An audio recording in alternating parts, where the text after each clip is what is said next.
What up, what up, what up? What's up, everybody? It's B Smalls. And D Bugg. Appreciate y'all joining us again for Unscripted Order. Yes, indeed. Look, if you haven't already, first of all, we want to thank y'all that the support y'all have shown us so far in this very short period of time that, that we've been doing this podcast has been tremendous. And so, but we want you to make sure that you are subscribed to the YouTube channel, that you're following us on social media, on Instagram, on the Unscripted Order Instagram page. You can find us on Spotify as well as Apple Podcasts. So go put those notifications on so that when the episodes go up, you'll get notified and you'll be able to stay attuned to everything that is going on. So yeah, we're up on all the platforms, and because of this is a law-related podcast, we of course have to have a disclaimer: no small print. Anything that B Smalls and I say here does not create any level of attorney-client privilege, any kind of attorney-client relationship, and we are not giving legal advice. We're simply talking about some of our experiences and sharing stories. If you have a legitimate legal question on a legal issue, contact an attorney in your area that practices that area of law. This does not make us your lawyers. Now we can get into the good stuff. Yeah, this is definitely not making us your lawyers. Not at all. So Bug, what's been going on, man? Man, a whole lot. Up and down 95 and 64. Norfolk State kicked off their football season this year, so I had to make sure I was there for that, and had a chance to fellowship with the family for my cousin's 40th birthday, and it's been pretty good. How about for you? Yeah, no, I mean, it's just one of those things where, the school year is back in, so that means we're really, really busy here on the JDR court. Yeah. And it's really going to pick up here in the next few weeks. Yeah. As we start to get more cases, coming back to us from the schools. So we just getting ready for that. Did have an opportunity. I watched a little football myself. Went down to watch the College of William & Mary play down in Greenville, South Carolina. Okay. And so yeah, it's a nice trip. You ever been to Greenville before? I can't say that's on the list of places I've been. I didn't know it was a real place until you posted about it. So what's interesting is my dad is from Georgetown, South Carolina, which is low country. So Gullah Geechee, the southeastern part of the state of South Carolina. So growing up, we never went to the western side of the state, specifically the northwestern side of the state. But Greenville was a dope little town, man. Nice little downtown area. That's cool. Some great eating. Matter of fact, I put on a few pounds while I was there, specifically about 6 or 7. And we're gonna talk about health today. Yeah, as definitely. a part of balance. But so I got a few lbs to lose. I know how that goes. Yeah, but you take trips. You want to enjoy. The sights and the sounds and definitely the food and the areas that you go to. Oh yeah. So, every time I come from back home, I got to rededicate myself in the gym when I'm back home. Yeah. Yeah.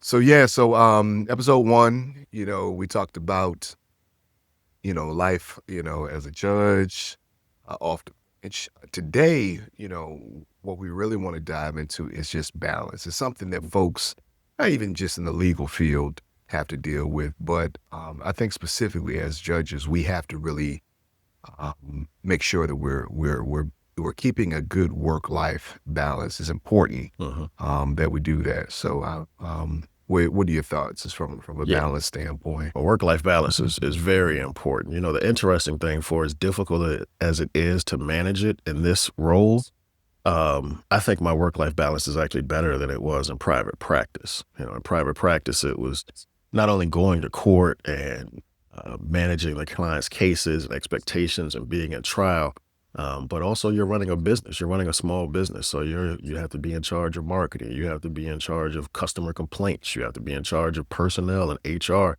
and that's almost a 24-hour-a-day job because there's literally always something that comes up. So, at least taking the bench, it took away the business administration part of it. So the workload is the primary thing on the plate.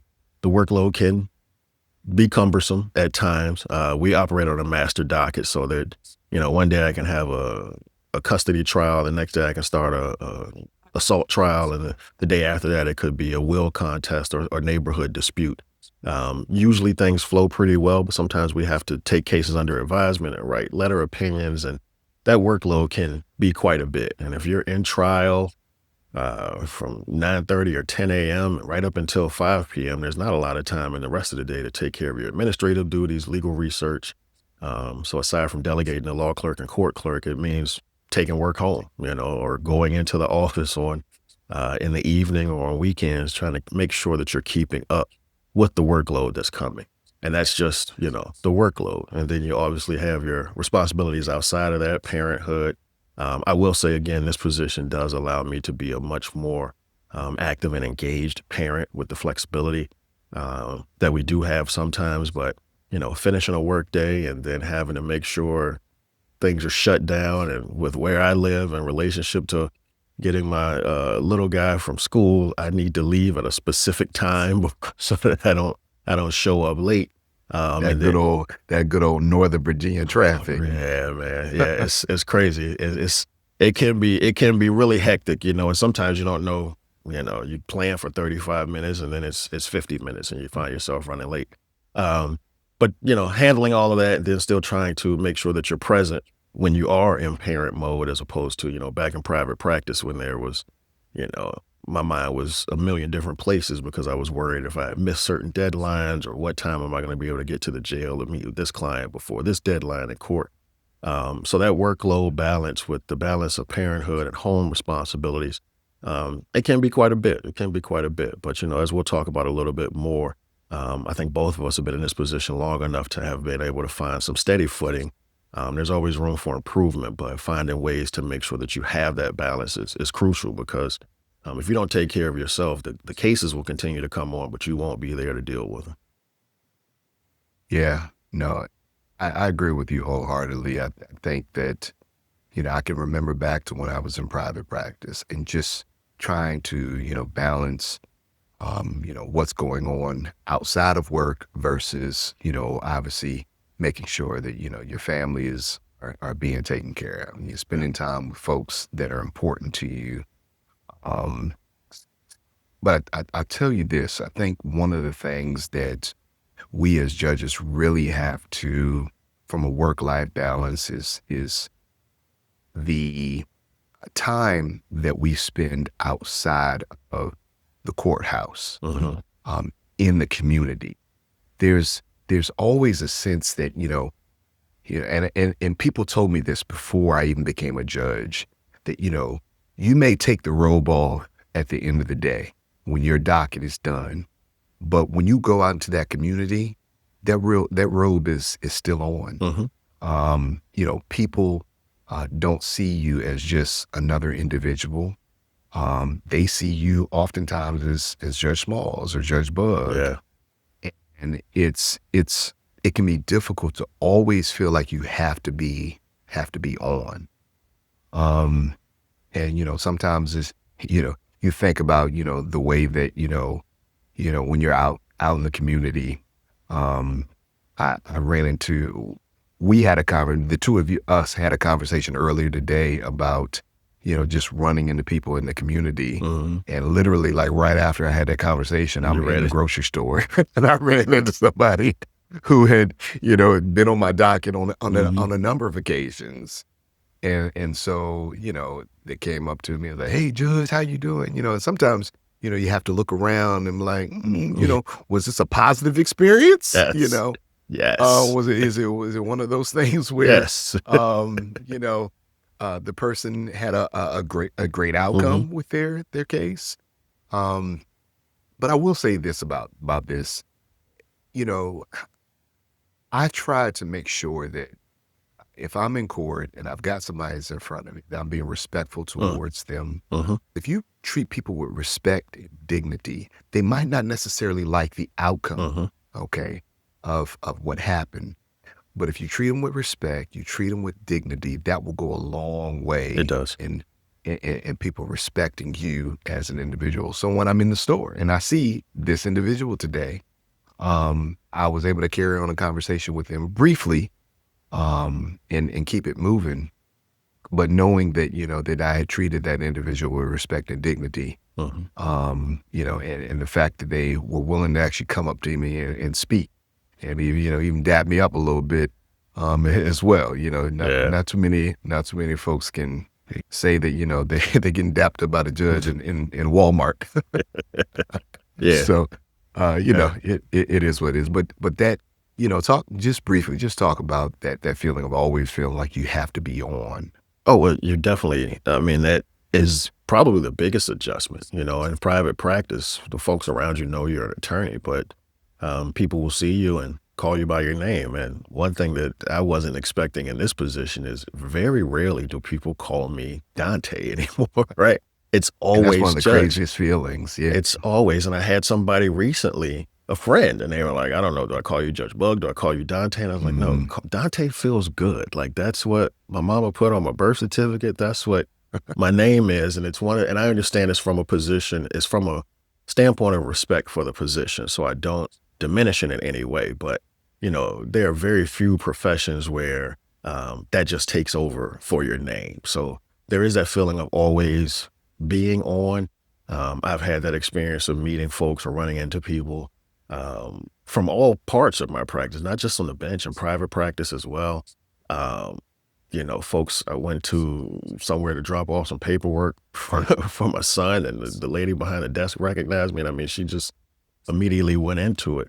And there, obviously, because of the position, there comes this expectation that you are somehow always in judge mode, right? That Yeah. there's not a Yeah. time that you are just off from work, running errands, Right. and just doing whatever you need to do in life, right?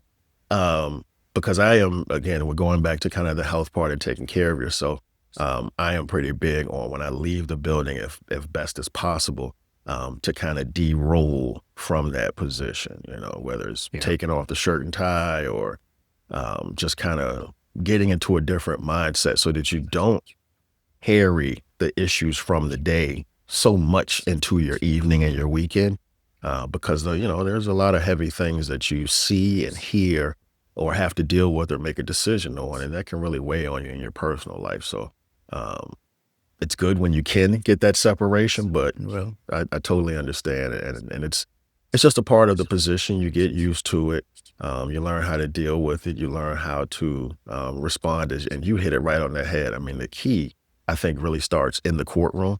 The key really starts with treating people with respect. So when they come into your courtroom, even if you don't rule in their favor or if the law is against them, trying to explain that to them so that at least they understand and they know they've been heard. And one of the things I'm not sure about your rookie school. They took us in rookie school to Department of Corrections facility, and we got to talk to Oh, some okay. inmates that were on the last 10 to 12 months of their sentence. And they talked about their courtroom experience. And a lot of them said, it was like they were talking about me, but no one in the courtroom looked at me. The case was about me, but no one looked at me. The judge sentenced me. He never looked at me. The prosecutor never looked at me. That always sticks in my mind in terms of how to treat people in court, to make eye contact, to try to treat them with respect, even when they may not be responding with respect, right? Yeah. I think that goes a long way before you ever have the out of court interaction or communication, to try to make sure that things stay positive in that regard. Yeah. Yeah. Real briefly, just because, and oftentimes in my court, I deal with juveniles on a regular basis. And so, when you're speaking to an adult, you might be able to speak a certain way, Hmm. but when you're talking with a juvenile there, um, you know, you have to take that into consideration. Yeah. And so just to kind of piggyback off of what you're saying, I'm making sure that I'm speaking to them and hopefully speaking to them on a level that, that they can understand. And, trying to get rid of the legalese and say, look, this is Yeah. what's going on in your case. Cause there's nothing worse for somebody coming to your courtroom and to leave and not know exactly what happened to Hmm. them. Hmm. And they're finding out after the fact when they have to go to probation, Yeah. what the, what it is that they have to Yeah. do in order to make sure they stay on the good side of things. Um, but it's one of those things where we got to make sure that we're doing our part to making sure that people walk out of there. And again, they might not necessarily like the outcome, but at least if they know they've been heard, and they know what's going on. That's half the battle. Yeah. So Yeah, it really is. yeah. So I want to transition, and let's talk about, um, again, from a work life balance. Let's talk about health and wellness, Yeah. and the importance of that in our role as judges. So I mean, I know the how, because I see the Instagram posts Hey, of you I'm in in there. the gym, I'm in there. in the gym. I don't know So, if you just pretending. I see the sweat on the listen, shirt and everything. Like, I don't know if you that's douse yourself with some listen, water or something, or that's all earned in 50 that's minutes all. of punching and kicking, right? But no, it really, man, that has been one of the greatest additions that I did since I think I started last year around November.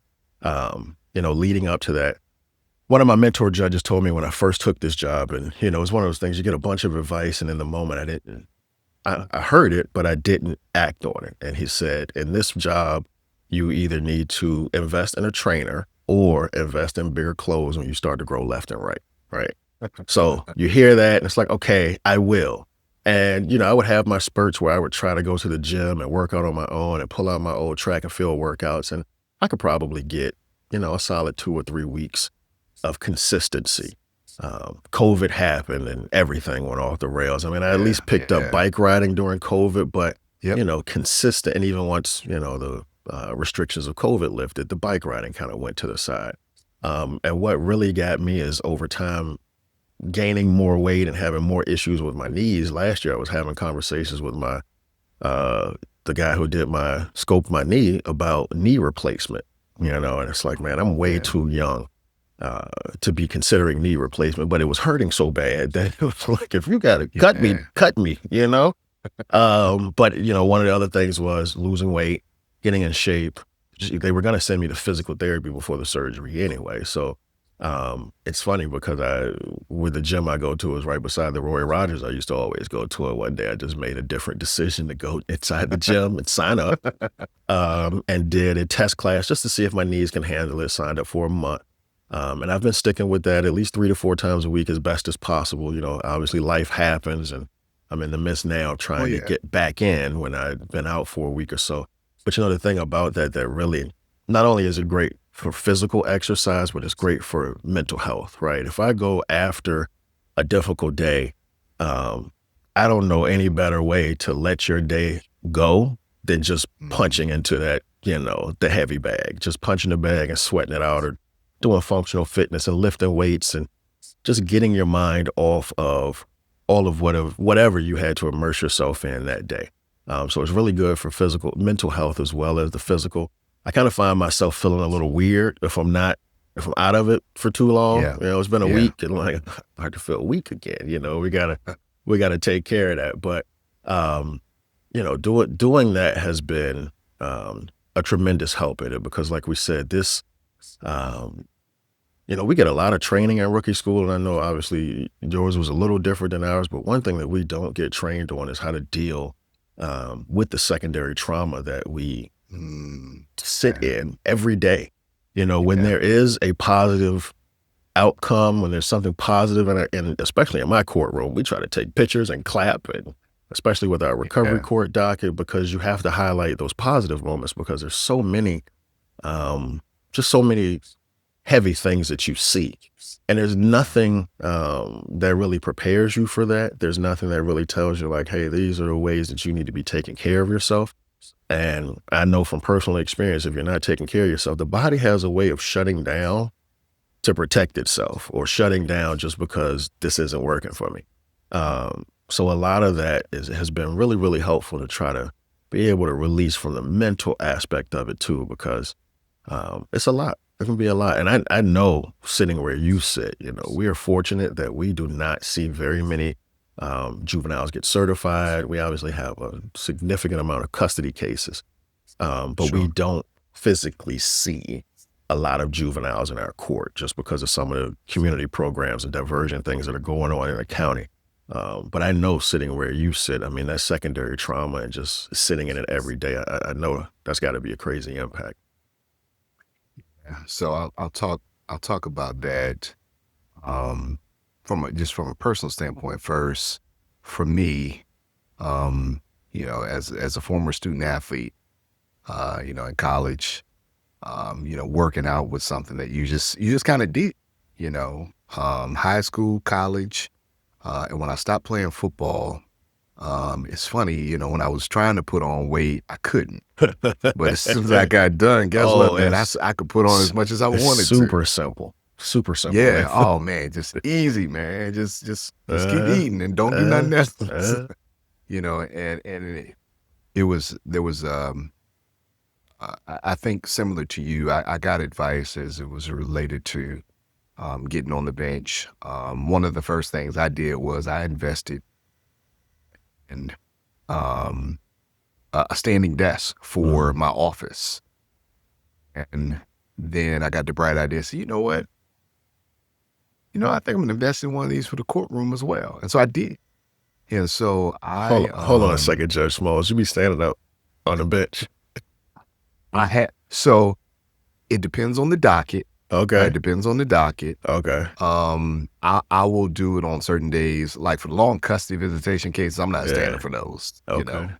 But if it's a docket, I know, like for example, if it's a support docket, um, I have to, and I know what the docket is going to look like. Mhm.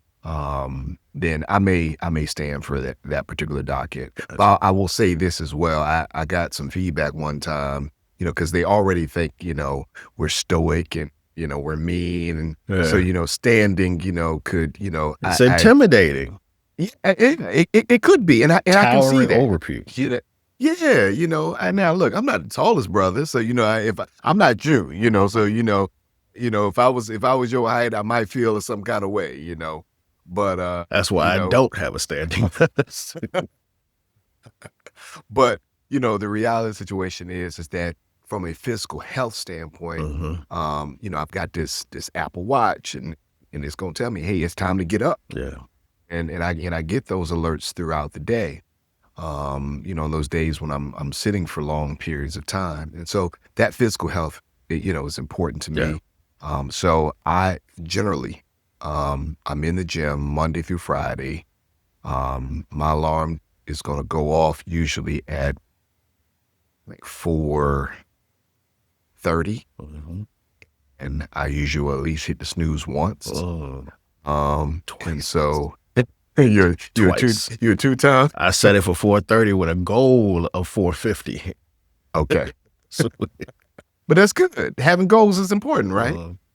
uh, But yeah, so I try to get up. I'm trying to get out the door, and so usually latest 5:15, I'm there in the gym. And sometimes it's important because I know for me, I've got a friend of mine, Dre McLaughlin. I've known Dre since we were in high school. Dre's always been in health and fitness, and so we start working out. I think it's coming up on maybe 3 years now. I think uh, this fall. At least two. And so I started working out with him, and I got another friend of mine who's joining the mix, Henry Ranger, and the three of us, we're in there early in the morning. And I prefer it that way because there's not as many people in there. yeah. I know some people like to go to, work out in Yeah. the gym after work. And that's cool if that's what you're into, but I'm the type of person, like, I want to get in And get out. and and get out, and I don't want you to be on my machine when I'm trying to my machine when I'm trying to work out. And so, the earlier I get in there, the better. Um, and so, I'm feeling good right now just from a physical standpoint. Mhm. There was one point, several years ago where I was up to about 215 pounds, and my frame should not be supporting anybody's 215 pounds. Join the club. And Yeah. so, I lost weight, got it back, and I'd say probably beginning of March this year, I was like, all right, I need to, get really serious about it because I was in the gym and I was still heavy. And if you don't change eating habits, Yeah. that will play a significant role. And so ultimately decided, all right, let's go ahead. I'm gonna change the eating habits. I'm already in the gym, get more serious about this. And I was able to drop, somewhere between about 30 and 35 pounds or so. And so, I'm back to, basically my playing weight, when I was in college. And it's just one of those things, the body looks a whole lot different than it Right. did. Right. I had to go out and invest in some different clothes. Man, went to an event. I had to go get a sport jacket, man. I haven't had to wear a sport jacket that started with the number 3. Okay. Oh, you in Probably threes? I'm in the threes, man. Man, I'm in the threes. I ain't seen the threes since middle school, bro. Yeah. But yeah, I Okay. was able to get into it, The threes. like a 30, That brother, 38. 38. You a 38? You a 38 38 across the good. chest? I feeling Okay. good. Okay. Oh, But can I tell you but randomly, because you said jackets? My cousin uh, got married. My cousin got married in Cancun, and they did the online thing with your tuxedo. You put in your height and your sure, weight, yeah. and it tells you, Mhm. the AI would tell you what you were. And that thing told me I was a 50 regular. And I was like, there's no way possible. Said the devil I is a know I lie. got stuff to work on, and I've been working, but I am not a 50. Okay. See, that's Thank why you you very can't trust much. that AI all the time, Delete that and put that 44 in there. I worked for that 44. My bad, Yeah. though. Yeah. No, no, no, that's all good. So, but when you talk about the mental health side of thing and that secondary trauma, it's a real thing. Mhm. And I know you see it, and we see it in the JDR court as well, because when you're talking about having to potentially separate some child from their family, they brought them into this world because for whatever reason, the parental rights are, potentially being taken away because abuse and neglect has taken place. Just dealing with some of and seeing some of the things that young people are dealing with, that Mhm. families are dealing Mhm. with, that stuff, it wears on you. And so, even though I didn't physically go through the same thing, there's such a real thing called secondary trauma, and you actually You feel it. can take on. You feel it. Yeah. You feel it, and so it's important that we figure out ways. Whether that is going to the gym, or if you're a faith person, if that's important to you, making sure that from a faith standpoint, you're coping and dealing with the things that are brought before you. But it's so important just from a mental health standpoint to read and to educate yourself. I think just educating ourselves on actually what we're actually dealing with. Mhm. That's important, because Yeah. if we're not, that thing will wear on you. And And you you don't know know, what it is. You don't you know what it don't. is when it's wearing on you. You just know you got this feeling that something's not right, and I don't know, you maybe not even can't even maybe call it depression, but over time, that weight that will just wear you down. It will just wear you down. Yeah.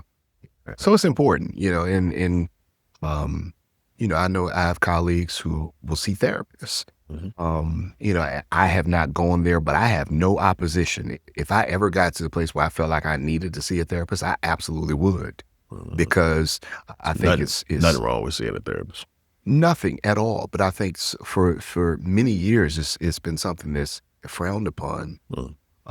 And let's just be real, especially in the Black community. I think that for so many years, it's been, take it to Jesus. Okay. I saw somebody online had a shirt that said, I love Jesus, but I also have a therapist. And there's absolutely nothing wrong Yeah. with therapy. And so I encourage people. I had Yeah. a gentleman that I knew that was involved in a very serious accident.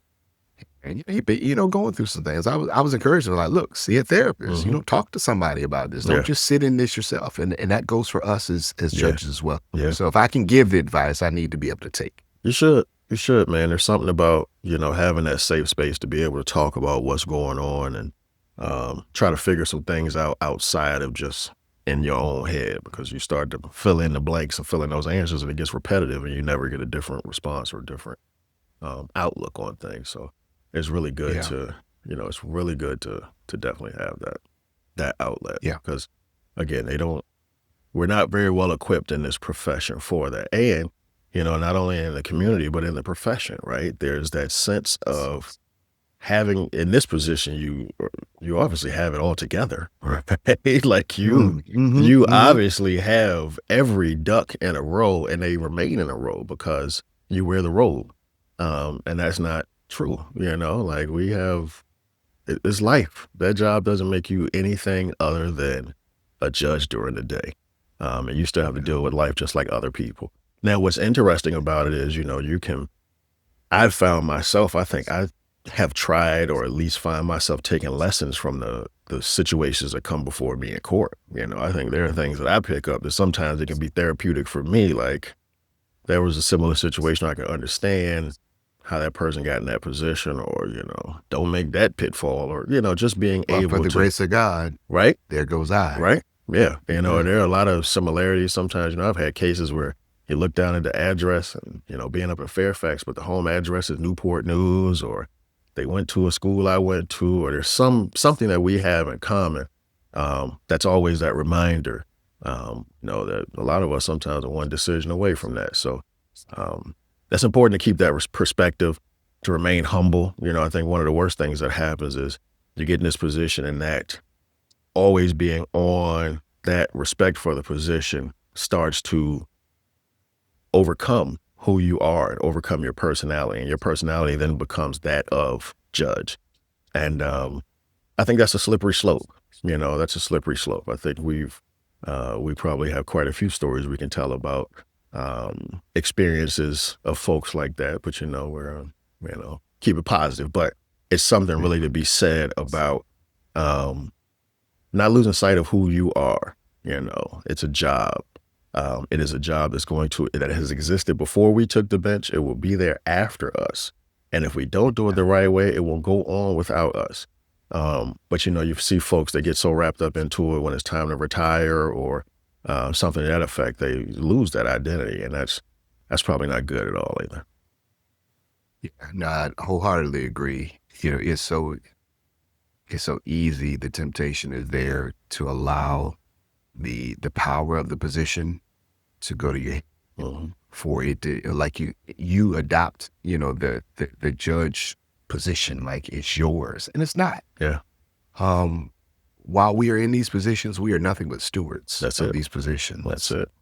and it's important for us to remember that and to realize that. And for me, it's obviously keeping God first, and then family, um, and then realizing, hey, the job is the job, Hmm. and take the robe off, leave that there, because your family don't want to hear nothing about, you the judge, when you are out and about Let me tell you and something. you're not on the bench. When my son want me to get him to soccer practice, he don't care about my day.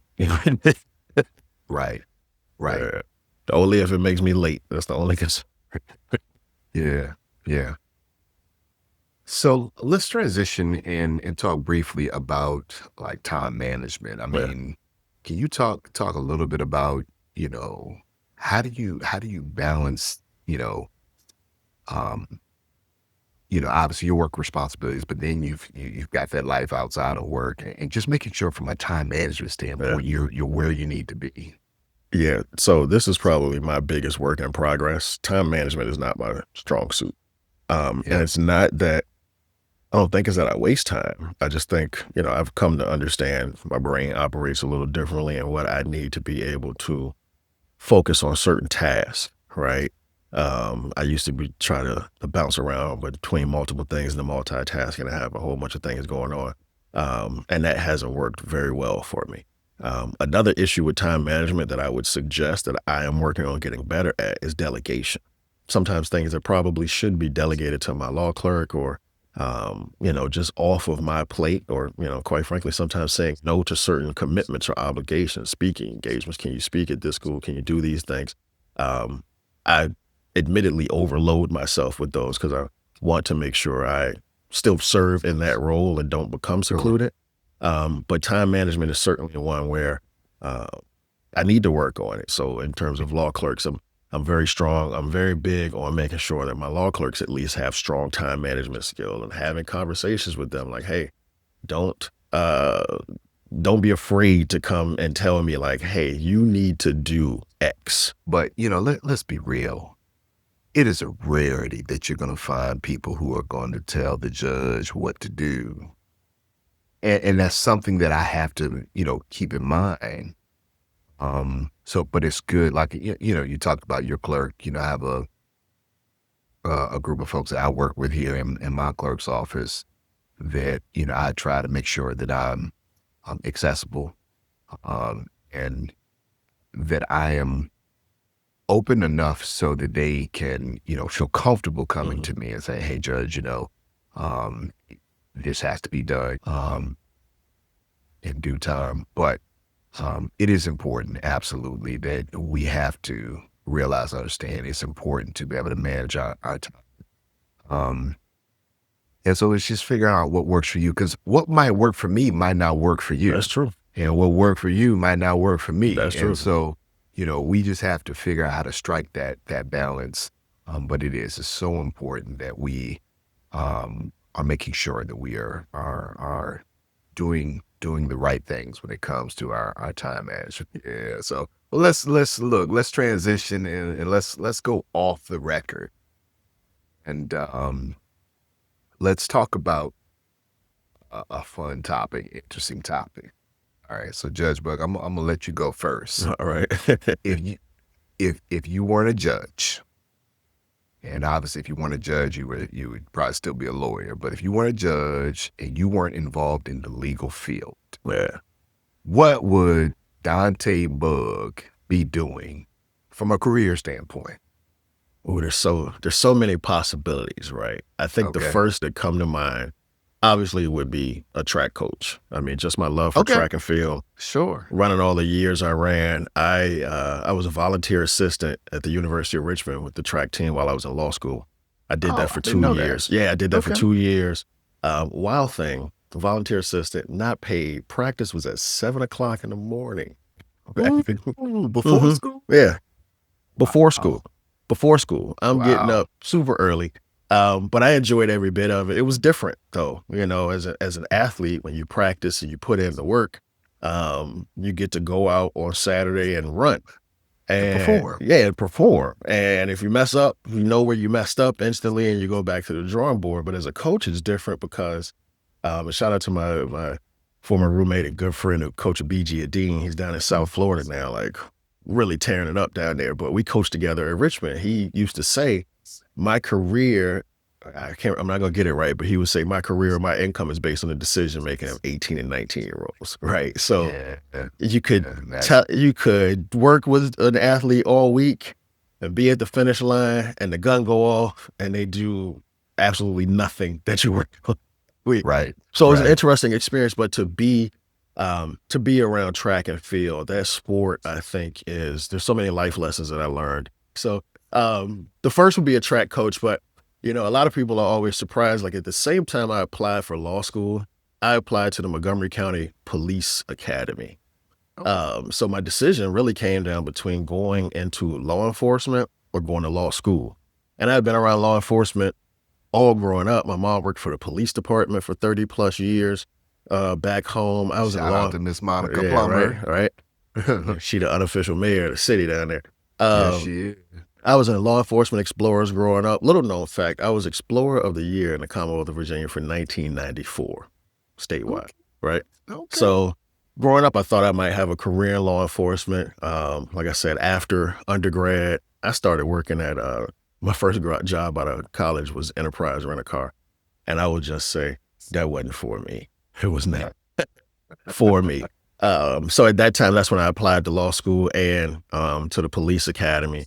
So if it wasn't that, I probably would have ended up in law enforcement just kind of based on the way things were going. Oh, the third one I will say, just from where I'm from, and my pops has been there for 46 years at this point, probably would have ended up in the shipyard too. I mean, Shipyard. you can't go wrong with Newport News shipbuilding, baby.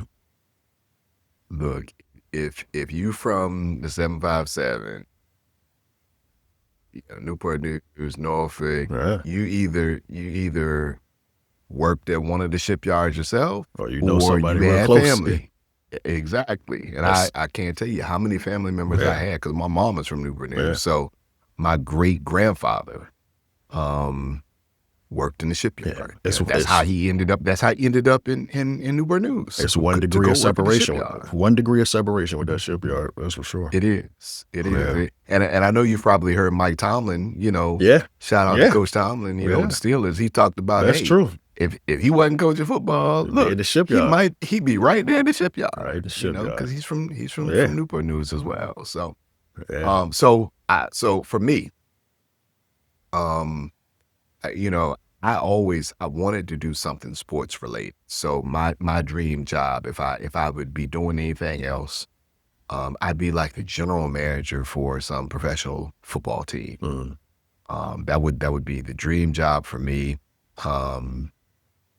And shout out to one of my former teammates, John Spytek. John, coming out of Michigan, decided that he wanted to go the route of working in NFL front offices. So he was a scout initially. He just kind of worked his way up the ranks, and he worked for Broncos at one point in time, and was with the Tampa Bay Bucks for a number of years as like an assistant in the player personnel department. And John is now in his first, this will be his first season. This season will be his first season as the general manager for the Las Vegas Raiders. That's what's up. And it's really, really cool to see him in that position. But I mean, honestly, that would be something that I would want to do. Is be a general manager, because I love football. I want to be around sports. Another job, I'd love to do something in in athletics at the University of Michigan. Growing up, my love for the school. I know how much you love the University of Michigan. I can't understand why you would want to do such a thing. But There's so many finer institutions closer to you, brother. Well, if I was gonna be at the collegiate level, that would be where I would want to be. Yeah. And then lastly, real estate developer. I could see myself as a developer. It is something that I've had a passion for as far as real estate probably since I graduated from law school. Yeah. And even when I was in law school, I worked for a lawyer. Shout out to Ken Walton, who mentored me while I was in law school. He worked with a lot of developers in South Florida. And I just kind of saw just kind of the impact that developers have on communities, and just building, and just the power of real estate and building wealth with it. So that would be probably the other thing that I would be doing is real estate development. So Dig it. yeah. So yeah, that'd be what I'd be doing if but for this judge thing. But you know what? I enjoy what I do. I love what I do. I get to do it, here in the community I grew up in. So I'm gonna hang around as long as they'll have me. Yeah. And mentally, I'm where I need to be. So Yeah. well, so man, we appreciate y'all being with us for another episode of Unscripted Order. Judge, anything you want to say before we get out of here? No, I just want to, again, piggyback on that. I don't know why people always say piggyback. I could have just said, I agree with you, Judge Smalls, but that's the legalese. I agree with you, though. The support has been fantastic. Make sure you follow. We appreciate the feedback as we kind of get our footing and figure out how best to deliver our message and make sure it's something that the people want to tune into as we continue to drop. I assure you, we did not plan to match, and we probably won't try that anymore, especially in Carolina Blue. I don't know how that happened, but we'll be better next time. Yeah, and shout out to Eastside Golf. I know they're not a sponsor of the show, but Eastside Golf is the place to be when it comes to athletic apparel. And even the hat. Eastside Golf. So shout out to Eastside Golf. Match. You got the mushroom belt too, brother? Does it all match? You have to coordinate. You have to coordinate. That's a perfect ending right there. We got to coordinate and get together for the next episode, man. Always a Yeah, we have pleasure. to do it. So Yes, indeed. yeah, so until next time, I'm B Smalls. I'm D Bug. All Y'all right, have a we'll good see you on one. the next episode. Be safe. Peace.